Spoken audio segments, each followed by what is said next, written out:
You have to watch this. This is the most misunderstood Bible verse in the whole New Testament, Matthew 5. If your right eye causes you to sin, gouge it out. If your right hand causes you to sin, cut it off and throw it away. Now, for years as a pastor, I taught that Jesus was just using hyperbole to tell us to take sin so seriously that we were willing to commit a radical amputation of anything in our life that causes us to sin. While that's true, the meaning is deeper and it is mind-blowing. Here's the clue. So in the verse immediately before, Jesus mentions another body part when he says, if anybody lusts, they've committed adultery in their heart. And the whole purpose of the Sermon on the Mount is that actions are just like fruit that grow from the tree of the heart. So here's this mind-blowing secret hidden in this passage. Imagine a lustful man that touches a woman inappropriately, so he cuts off his hands. But then he realizes, man, I can still lust with my eyes, so he cuts out his eyes. But then he realizes he can still say sinful things, cuts out his tongue. And then he realizes he can still listen to things that stir lust, cuts off his ears. And on and on and on it goes, and he never seems to be able to cut off the part of him that causes him to sin.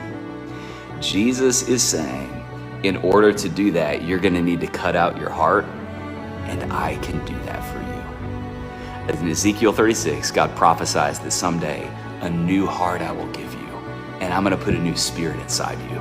I'll remove your old heart of stone and give you a heart of flesh. Christianity is not primarily behavior modification. It's about heart transformation. Jesus didn't literally mean cut off your hands and cut out your eyes. He was speaking figuratively. He gave such serious circumstances because that's how serious he is. Lusting is the only sin that hurts our body. It's such an easy way of access for demons to freely have their way with you.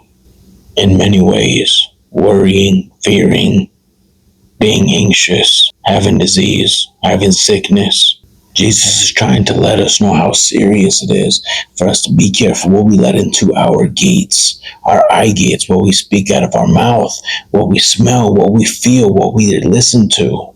Because whatever you give your attention to, granted access to you. No, it's not fair, but it's not about being fair. It's about doing what's right. That's why righteousness in Christ is so important. Now, lust isn't just sexual desire. In the Bible, lust is an intense, selfish, and unrestrained desire to turn away from God's design.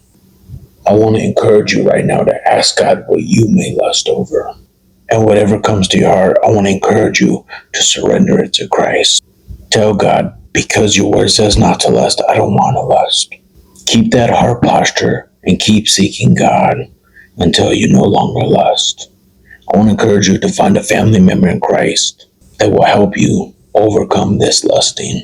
Paul says to share it, to bring it out of the darkness into the light. And we do that by sharing with one another. Follow for more biblical encouragements and like this video.